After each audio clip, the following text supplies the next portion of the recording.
IPL-ൽ കഴിഞ്ഞ 12 വർഷത്തിനിടെ പല ക്യാപ്റ്റന്മാർക്ക് കീഴിലും കളിച്ചിട്ടുണ്ടെങ്കിലും താൻ ഇതുവരെ കണ്ടതിൽ വെച്ച് ഏറ്റവും മികച്ച ക്യാപ്റ്റൻ സഞ്ജു സാംസണാണെന്ന് വെളിപ്പെടുത്തി വെറ്ററൻ താരമായ സന്ദീപ് ശർമ്മ. മത്സരത്തിനിടെ എത്ര സമ്മർദ്ദം അനുഭവിക്കേണ്ടി വന്നാലും അതിൻ്റെ ഒരംശം പോലും സഹതാരങ്ങളിലേക്ക് എത്താതെ നോക്കാൻ സഞ്ജുവിന് പ്രത്യേക മികവുണ്ടെന്നും സന്ദീപ് ശർമ്മ വെളിപ്പെടുത്തി. കഴിഞ്ഞ സീസണിൽ താരലേലത്തിൽ ആരും വാങ്ങാതിരുന്ന സന്ദീപിനെ സഞ്ജു ഇടപെട്ടാണ് രാജസ്ഥാൻ റോയൽസിൽ എത്തിച്ചത്. ഈ സീസണിൽ അൺക്യാപ്ഡ് താരങ്ങളുടെ ഗണത്തിൽപ്പെടുത്തി 4 കോടി രൂപയ്ക്ക് സന്ദീപിനെ രാജസ്ഥാൻ നിലനിർത്തുകയും ചെയ്തു. വളരെ മികച്ച ക്യാപ്റ്റനാണ് സഞ്ജു സാംസൺ. കഴിഞ്ഞ 12 വർഷമായി IPL-ൽ കളിക്കുന്ന താരമാണ് ഞാൻ. സഞ്ജുവിനെ പോലെ ഒരു ക്യാപ്റ്റനെ ഇതുവരെയും ഞാൻ കണ്ടിട്ടില്ല.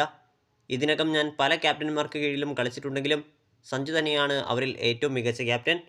മത്സരത്തിനിടെ കടുത്ത സമ്മർദ്ദത്തിലായാലും ആ സമ്മർദ്ദം ബാറ്റർമാരെയും ബൗളർമാരെയും അറിയിക്കാതെ ഒറ്റയ്ക്ക് കൈകാര്യം ചെയ്യുന്നു എന്നതാണ് സഞ്ജുവിൻ്റെ ഏറ്റവും വലിയ ഗുണം. മിക്ക ക്യാപ്റ്റന്മാരും സമ്മർദ്ദത്തിലായാൽ അത് സഹതാരങ്ങളെയും ബാധിക്കും. എന്നാൽ സഞ്ജുവിൻ്റെ കാര്യത്തിലും ഒരിക്കലും അങ്ങനെ സംഭവിക്കില്ല. സഹതാരങ്ങളെ കൈകാര്യം ചെയ്യുന്ന കാര്യത്തിലും സഞ്ജുവിൻ്റെ മികവ് പ്രശംസനീയമാണ്. അത് ജൂനിയേഴ്സ് ആയാലും സീനിയേഴ്സ് ആയാലും അങ്ങനെ തന്നെ. എല്ലാവരുടെ അടുത്തും സഞ്ജു കൂളാണ്. 2023-ലെ IPL താരലേലത്തിൽ എന്നെ ആരും വാങ്ങിയിരുന്നില്ല.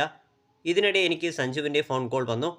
ഈ സീസണിൽ രാജസ്ഥാൻ റോയൽസിലെ ചില ബൗളർമാർ പരിക്കിൻ്റെ പിടിയിലാണെന്നും ടീമിനായി കളിക്കാൻ അവസരമുണ്ടാകുമെന്നും അദ്ദേഹം അറിയിച്ചു. അവസരം ലഭിച്ചാൽ ഞാൻ മികച്ച പ്രകടനം പുറത്തെടുക്കുമെന്ന് ഉറപ്പുണ്ടെന്നുകൂടി സഞ്ജു പറഞ്ഞതോടെ എൻ്റെ ആത്മവിശ്വാസം വളരെയധികം കൂടി. സഞ്ജു എന്നിൽ ഞാൻ അർഹിക്കുന്നതിലേറെ വിശ്വാസം അർപ്പിച്ചു എന്നതാണ് വാസ്തവം. ഞാൻ പരിശീലനം തുടരണമെന്നാണ് അദ്ദേഹം ആവശ്യപ്പെട്ടത്. സഞ്ജുവുമായുള്ള ആ സംഭാഷണം എന്നെ സംബന്ധിച്ച് എൻ്റെ കരിയറിൽ വളരെയധികം ഉപകാരപ്രദമായി. അധികം വൈകാതെ എനിക്ക് രാജസ്ഥാൻ റോയൽസിലേക്ക് വിളിയും വന്നു.